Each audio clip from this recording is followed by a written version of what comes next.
ஓடி விளையாடு ஓய்ந்திருக்கலாகாது.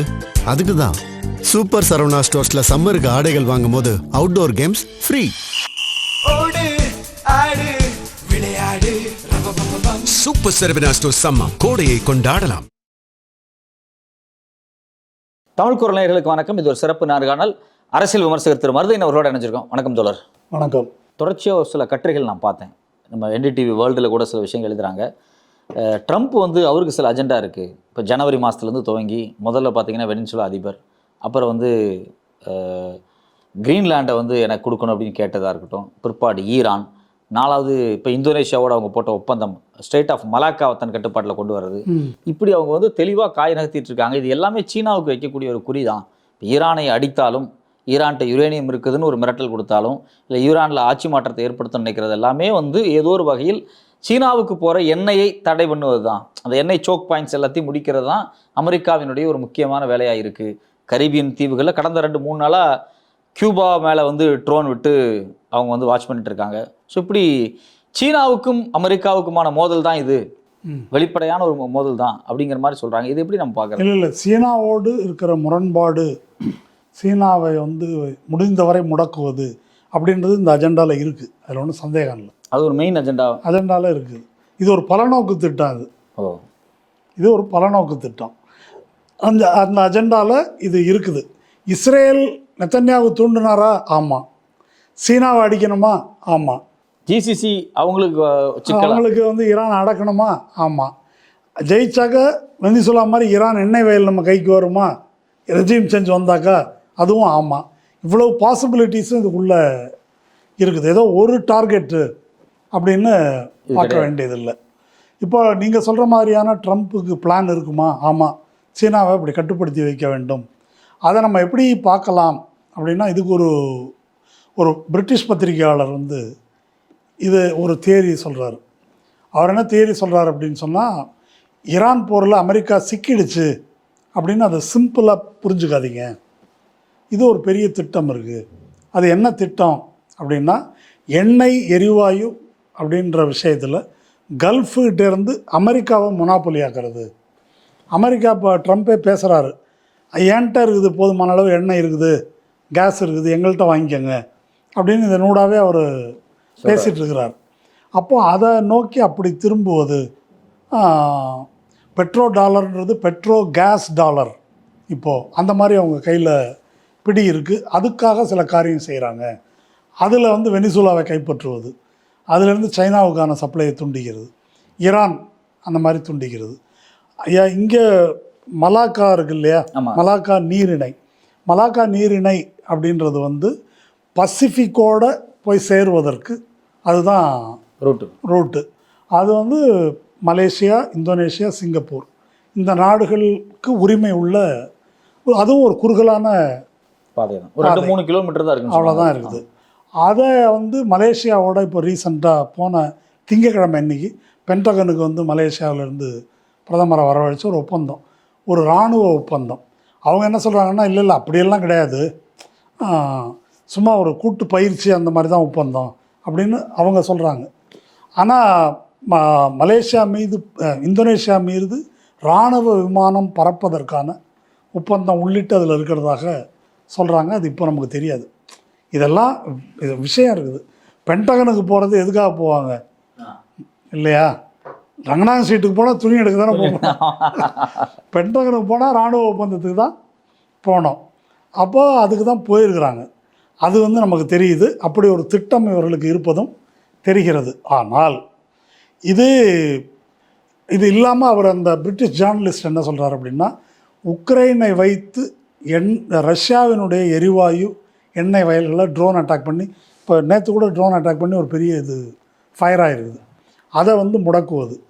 இப்போ கொட்டாரின் எண்ணெய் வயல் எரிந்தது நீங்கள் வந்து பிரச்சனை நினைக்கிறீங்க, அது அவங்களுக்கு ஒரு வகையில் சாதகமானது. எரிஞ்சது.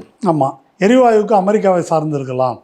ஏற்கனவே உக்ரைன் போரை காரணம் காட்டி ரஷ்யாவிடமிருந்து மலிவாக எரிவாயு வாங்கி கொண்டிருந்த யூரோப்பை கட் பண்ணி தங்களிடம் அதிக விலை கொடுத்து வாங்குற மாதிரி பண்ணிட்டாங்க. இப்போ இந்த கிரைசிஸ் வந்ததுனால எண்ணெயில் வந்து எண்ணெய் வாங்கிறது விற்கிறது இருக்குல்ல, எண்ணெய் எரிவாயுவில் லாங் டேர்ம் கான்ட்ராக்ட்னு ஒன்று இருக்குது, ஸ்பாட் மார்க்கெட்னு ஒன்று இருக்குது.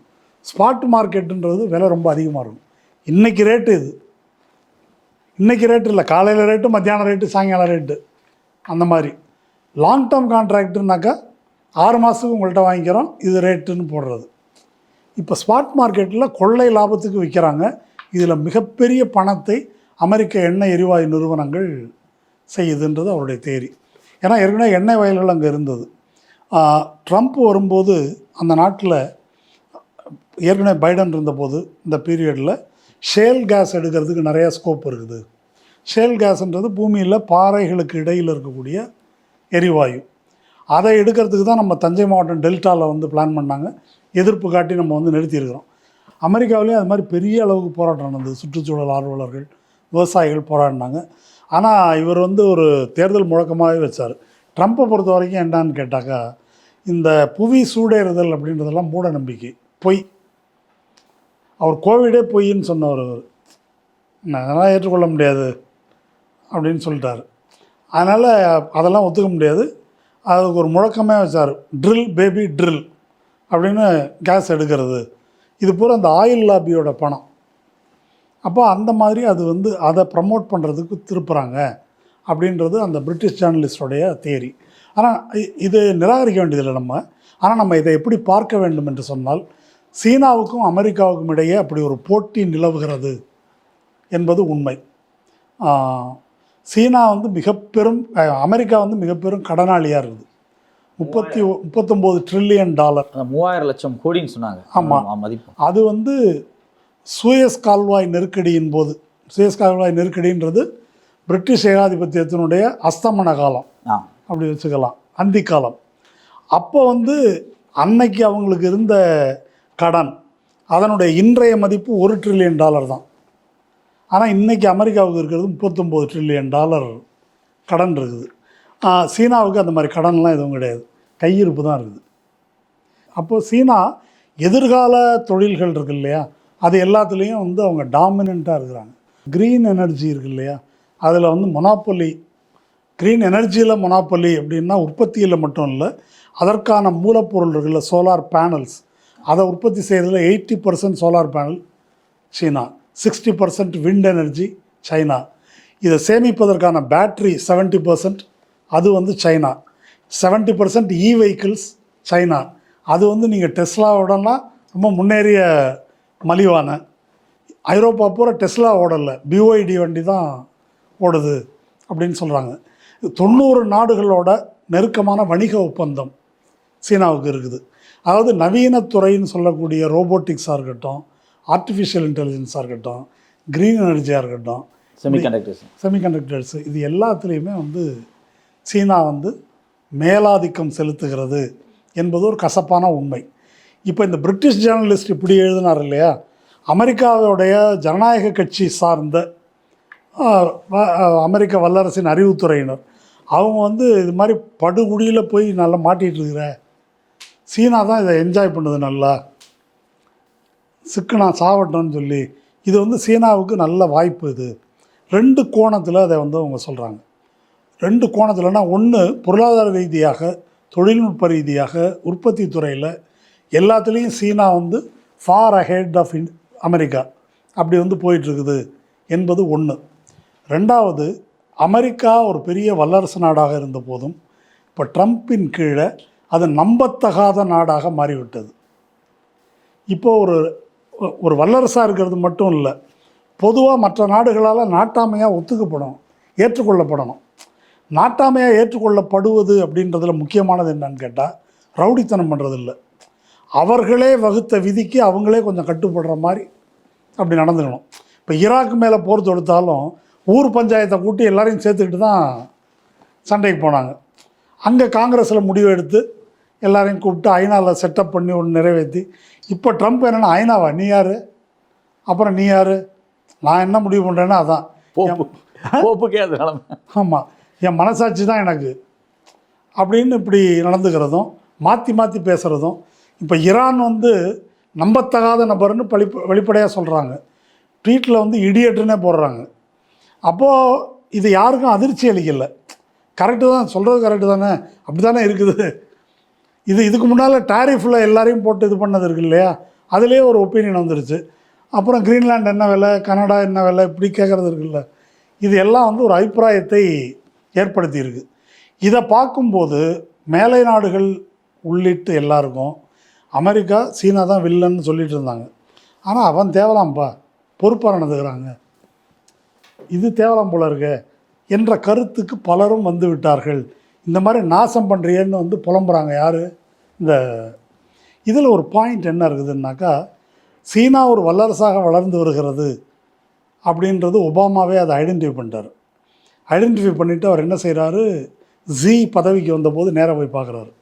பார்த்து நம்ம என்ன செய்வோம், நீங்கள் ஒரு கிரேட்டு, நாங்கள் ஒரு கிரேட், ரெண்டு பேரும் சேர்ந்து G2, G7, G8 எல்லாம் இருக்குது, G2ன்னு ஒன்று தனியாக ஆரம்பிப்போம் அப்படின்ன போது இல்லை வேண்டாம் அது அப்படின்னு அனுப்பி விட்டு ஜி போய் புட்டினை பார்க்குறாரு. புட்டினை பார்த்து தான் நம்ம பிரிக்ஸை வந்து ஸ்ட்ரெங்தன் பண்ணுவோம், ஆர்ஐசி இருக்கு இல்லையா, ரஷ்யா இந்தியா சைனா, அதை ஸ்ட்ரெங்தன் பண்ணுவோம், பிரிக்ஸுக்கு தனியாக ஒரு பேங்க் ஆரம்பிப்போம். இதனுடைய கொள்கை என்னன்னாக்கா, மேலாதிக்கம் நம் கொள்கை அல்ல, அமெரிக்காவினுடைய கொள்கை அது. நாம் வந்து ஒரு கூட்டு பாதுகாப்புன்னு ஒன்று வச்சுக்குவோம். சர்வதேச நிறுவனம் யூஎன்னை வந்து எப்படி வலுப்படுத்துவது, பொது விதிகளை எப்படி, தலையிடாமை கொள்கை, பழைய கூட்டுசார கொள்கையில் இருக்குல்ல. ஆமாம், அங்கே வந்து மதகுருமார்கள் ஆட்சி இருக்குன்னா இருக்கட்டும், அது அந்த ஊர்க்காரங்க அதை பார்த்துக்கணும், நம்ம போய் அதுக்குள்ளே தலையிடக்கூடாது.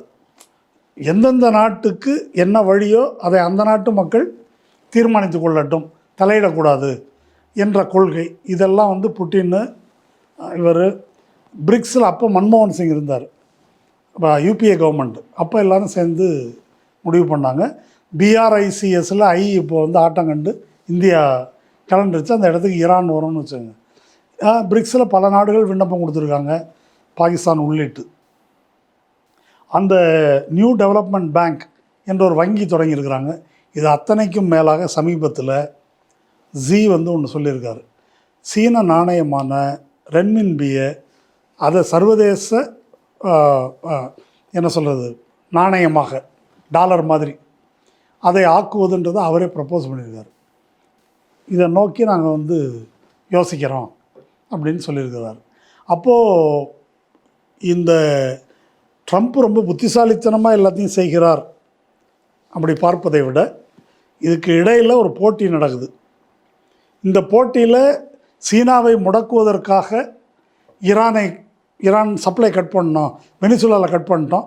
வெனிசுலாவிலேருந்து வரக்கூடிய சப்ளை என்பது சீனாவினுடைய மொத்த ஆயில் நுகர்வில் 3%. இதுவும் கூட அவ்வளோ பெரிய அளவுக்கு இல்லை. ஈரான் உற்பத்தி பண்ணுறதுல 90%, ஆனால் சீனாவுக்கு தேவைப்படுறதில் அது குறைவு தான். இருந்தாலும் அதை கட் பண்ணுறது, அடுத்தது மலாக்காவில் போய் அதை கட் பண்ண முடியுமா, இதெல்லாம் வந்து அவர்களுடைய யோசனையில் இருக்கலாம். அதே நேரத்தில் வேறு சில விளைவுகள் ஏற்படுவதை இந்த போரில் நம்ம பார்க்குறோம். சவுத் கொரியாவிலேருந்து இந்த ஈரான் வந்து ஏவுகணையாக விடுது, அதை தடுக்கிறதுக்கு இன்டர்செப்டார் ஏவுகணைகள் வேணும். அதை பற்றிய கணக்கெல்லாம் வந்துருக்குது. ஆமாம், அவன் ஒரு தீபாவளி ராக்கெட் மாதிரி விடுறான், நம்ம வந்து அதுக்கு இவ்வளோ சில லட்சங்கள், அது சில கோடிகள் இப்படி செலவு பண்ண வேண்டி இருக்குதுன்னு. கோடிகள் செலவு பண்ணாலும் ஏவுகணைகள் ஸ்டாக் இல்லை இவங்கள்ட்ட. அதனால் சவுத் கொரியாவில் வடகொரியாவிடமிருந்து தென்கொரியாவை காப்பாற்றுவதற்காக அங்கே கொஞ்சம் இராணுவ வீரர்களை போட்டு ஏவுகணையெல்லாம் வச்சுருக்காங்க. அதெல்லாம் கழட்டி கொண்டு வாண்டாங்க இங்கே.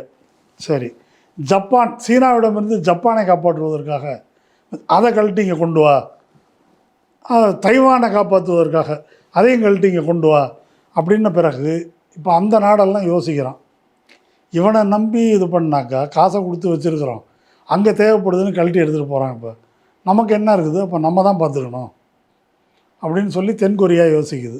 அந்த நேரத்தில் வடகொரியாவோட கிம் வந்து தென்கொரியா அதிபரை கூப்பிட்டு 2 பேரும் கை கொடுக்குறாங்க. ஜப்பான் வந்து இப்போ நாங்கள் இராணுவத்தை எப்படி சுயசார்பாக ஆகுது என்பதை நோக்கி, சைனா கூட ஜப்பான்கிட்ட வந்து அணு ஆற்றல் அதிகப்படுத்திட்டே போகிறாங்க, யுரேனியத்தை அதிகப்படுத்திட்டே போகிறாங்க அப்படிங்கிறதெல்லாம் கூட அவங்க வெளிப்படையாக பேசுகிறாங்க. தைவானை வந்து தைவான் எதிர்க்கட்சி தலைவரை ஜி கூப்பிட்டு பேசியிருக்காரு, நீங்கள் சுமூகமான முறையில் சேர்ந்து இல்லாமல் எதுக்கு அடிதடி சண்டை, தைவான் வந்து சீனாவின் ஒரு பகுதி என்பது தான் சீனாவினுடைய இது. சீன புரட்சி நடந்தபோது சாங்கே ஷேக் வந்து தைவானுக்கு போயிடுறாரு, அது தனி நாடு அப்படின்னு அறிவிக்கிறாங்க அவங்க. அதை வந்து இது சீனாவின் பகுதி என்பது தான் மக்கள் குடியரசனுடைய கருத்து. அதை தான் வந்து வலியுறுத்துகிறாங்க. சுமூகமாக சேர்ந்துருங்க, இதில் என்ன இருக்குது அப்படின்னு வந்து இந்த டெவலப்மெண்ட்டும் நடக்கிறத நம்ம பார்க்கணும். ஆஸ்திரேலியா இவங்களுடைய குவாடில் இருக்குது. ஆஸ்திரேலியா வந்து இந்த ஆட்டத்துக்கு நான் வரலைன்னு சொல்லிட்டாங்க.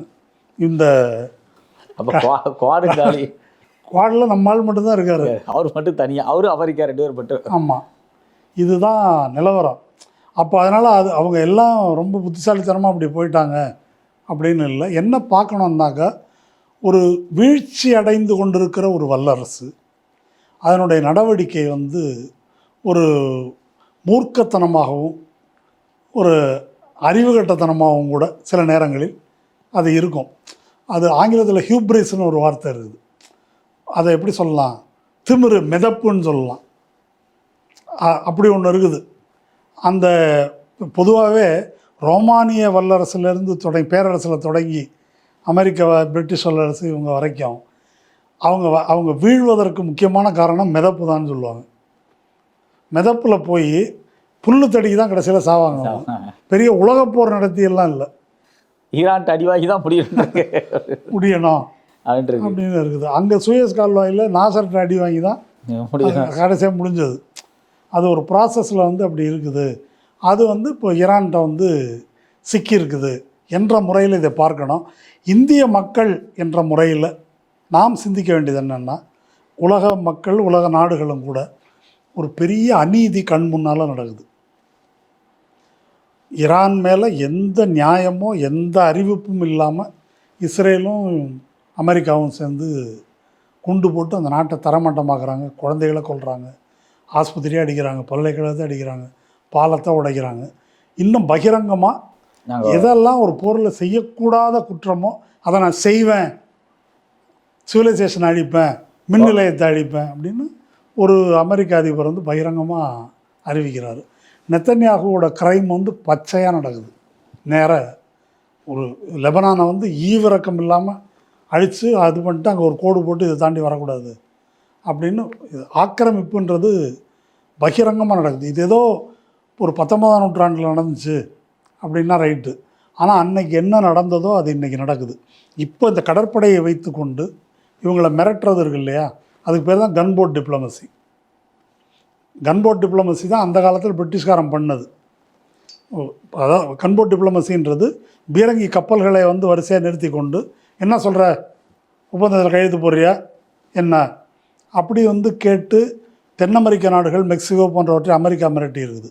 சீனா உள்ளிட்ட பல நாடுகளை பிரிட்டன் மிரட்டி இருக்குது. அதெல்லாம் முடிஞ்சு அது கூடாது, கன்போட் வேண்டாம், வெறும் டிப்ளமசி என்பதற்காக தான் ஐநான்னு ஒன்று ஏற்படுத்தணும். இப்போ திரும்ப வந்து இப்போ நேராக நடக்கிறது வந்து கன்போட் டிப்ளமசி, ரூல் கிடையாது என்பது நடக்குது. இப்படி ஒன்று நடக்கும்போது உலக நாடுகள் அதை கண்டிக்கணுமா இல்லையா, எதிர்க்கணுமா இல்லையா? இப்போ நம்ம எப்படி இருக்க, இப்போ ஆறுதல் அடைகிறோம்னா, அப்பா ஐரோப்பா வரல, அது வரைக்கும் சந்தோஷம், இப்படி ஆறுதல் அடைவதாக இருக்குது. அப்போ அது கூடாது, இவர்கள் அனைவரும் குரல் கொடுக்கணும். ட்ரம்ப் சவடால் அடிக்கிற மாதிரி தைரியசாலிலாம் இல்லை. முந்தா நாள் வால் ஸ்ட்ரீட் ஜேர்னலில் ஒரு கட்டுரை வந்துருக்குது. அதாவது இஸ்ஃபஹானில் போய் அந்த செறிவூட்டப்பட்ட யுரேனியம் வச்சுருக்கிறாங்கல்ல, அதை உலகம் சுற்றும் வாலிபனில் எம்ஜிஆர் வந்து ஒரு இதை தேடி போகிறார், ரொம்ப அந்த மாதிரி அதை தூக்கிட்டு வந்துட்டா அதை காட்டி வெற்றி வெற்றி அப்படின்னு சொல்லி நம்ம இப்போ முடிச்சிடலாம். இப்போ ட்ரம்ப்புக்கு பிரச்சனையே அதுதானே, சொம்பு தான், எதனால் ஒன்றை காட்டி ஜெயிச்சிட்டோன்னு வந்து முடிக்கணும் அப்படின்னு சொல்லிட்டு ஒரு செட்டப்பு F-35 விமானம் இதெல்லாம் வந்து அனுப்பி வச்சாங்க. F-35 விமானத்தை ஈரான்காரங்க போட்டாங்க.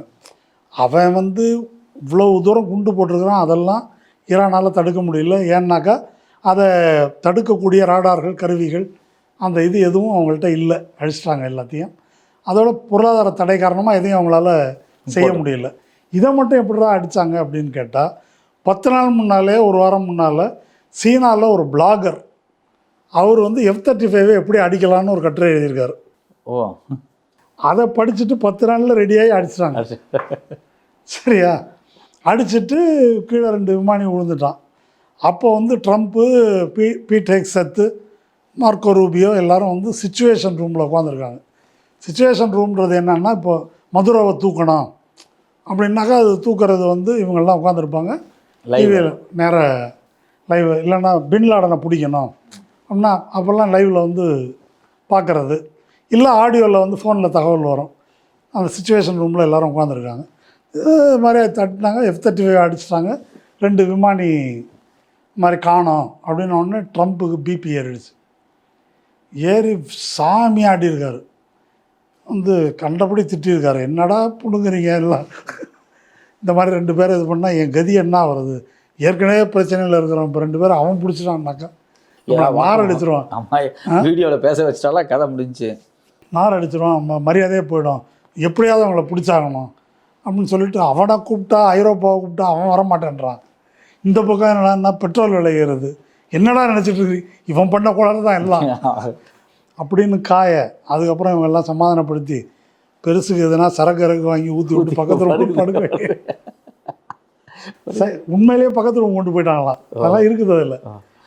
போயிட்டு நல்ல செய்தி வரும்போது சொல்லுவோம், ஒரு மாத்திரையை போட்டு படுக்க வைங்க அப்படின்னு சொல்லி படுக்க வச்சுருக்குறாங்க. அப்படின்னு சொல்லி தலைப்பே என்னென்னா, ட்ரம்ப் உதார விடுற அளவுக்கு ஒன்றும் தைரியசாலி இல்லை, நடுங்கி ஆட்டம் கண்டு போயிருக்கிறார் அப்படின்றது தான் தலைப்பு. சரியா? அதனால் அப்படி இருக்கக்கூடிய ஒரு வல்லரசை அதுக்கு பயந்து ஒரு ஆள் இருக்கிறாருங்க, நம்ம நரேந்திர மோடி. அவருக்கு பயந்து, அவருக்கே பயந்து அப்படி ஒரு ஆள் அந்த நாட்டில் குடிமக்களாக இருக்க வேண்டிய இந்த கமல் சாகுடே என் பையனை மதிக்க மாட்டான்டா, அடிப்பாட்டாடா அப்படிங்கிறாரு. ஆமாம், ஊரில் போகிற வரவங்களாம் கிரிட்டிசைஸ் பண்ணிருக்கா, அவன் ஊர் பத்திரிக்கையே காய்ச்சி போயிட்டு இருக்கு, ஆனால் இவர் வந்து அவரை கிட்ட பயப்பட்டுருக்காரு. ஆமாம், அப்படி ஒரு ரொம்ப விரிவான துர்ப்பாக்கியமான நிலையில் இந்த நாட்டின் குடிமக்களாக நம்ம வந்து இருக்கிறோம். அப்போ முக்கியமாக இந்த நாடு, இந்த நாட்டின் இறையாண்மை, சுயமரியாதை, இதை காப்பாற்றுற மாதிரி ஒரு ஆட்சியை கொண்டு வர வேண்டியது. அப்போ கொண்டு வந்தால் தான் நமக்கு விடிமோச்சம். இல்லைனாக்கா அவன் நீட்ட இடத்துல எட்டப்ப மாதிரி கழுவிட்டு போனால் நம்மளும் சேர்த்து அடிமை, நம்ம பேரில் தானே. ஆனால் இப்போ முக்கியமான முடிவெடுக்க வேண்டிய சூழல் தானே. பிரிக்ஸில் வந்து இவங்க ஏதாவது தவறு பண்ணிட்டாங்க அப்படின்னா இல்லை, பிரிக்ஸுக்கு தலைமை வந்து இந்தியா தான். ஈரான் திரும்ப திரும்ப கேட்குறாங்க, ஐயா நீங்கள் பிரிக்ஸுக்கு தலைமையாக இருக்கிறீங்க, நாங்கள் மெம்பராக இருக்கிறோம், எங்களை ஆக்கிரமிச்சிருக்கிறாங்க, ஒரு கண்டன அறிக்கை விடுங்கன்னு விட மாட்டேன்றாங்க. மாறா எதுக்கு கண்டனம் தெரிவிக்கிறாங்கன்னாக்கா, இவங்க திருப்பி அடிக்கிறாங்கல்ல அதுக்கு அமெரிக்க தளத்து மேலே, அதுக்கு கண்டனம் தெரிவிக்கிறாங்க. இதுதான் இந்தியாவுடைய உண்மையான நிலைமை. நான் சொல்கிறது யார், நான் எங்களை விட்டுருங்க, என்டிஏ கூட்டணியில் இருப்பவர்கள், பாரதிய ஜனதாக்காரர்கள், இன்னமும் அவரை விஸ்வகுரு பயங்கரமான ஆள் அப்படின்னு நம்பிக்கிட்டு இருக்கிறவங்க, நான் சொன்னது எதுவும் பொய் கிடையாது, விவரமெல்லாம் வெளியே தெளிவாக இருக்குது. இல்லை அதெல்லாம் விட்டுருங்க, ஒரு வார்த்தை கண்டித்து ஒரு அறிக்கை, இல்லைங்க இதெல்லாம் தப்பு சரியில்லை, ஈரானை ஆக்கிரமித்ததை கண்டிக்க வேணாம், எங்கள் ஊருக்கு வர கப்பலில் வந்து நீங்கள் பஞ்சாயத்து பண்ணதுனால தான் எங்களுக்கு வரமாட்டேங்குது, விலையேறுது, சிலிண்டர் இல்லை, கஷ்டப்படுறாங்க, அதுக்காவது விடுங்க என்று ஒரு வார்த்தையை உங்கள் ஜியை பேச சொல்லுங்கள், அப்புறம் யோசிப்போம். இல்லைன்னாக்கா நீங்கள் யோசிக்கணும். சார், ஒரு விரிவான உரையாடல் தொடர். அதாவது இன்றைய சூழல் ஆரம்பித்து இதுக்கு பின்னாடி எப்படி சீனா வரைக்கும் இன்ஃப்ளூயன்ஸாக இருக்குது, இந்த யுத்தத்தில் எப்படி அமெரிக்கா சீனாவுக்கிட்ட பயந்துருக்கு அப்படிங்கிறது குறித்து ரொம்ப விரிவாக பேசணும். உங்களுடைய நேரத்துக்கும் கருத்துக்கு ரொம்ப நன்றி தரேன். நன்றி.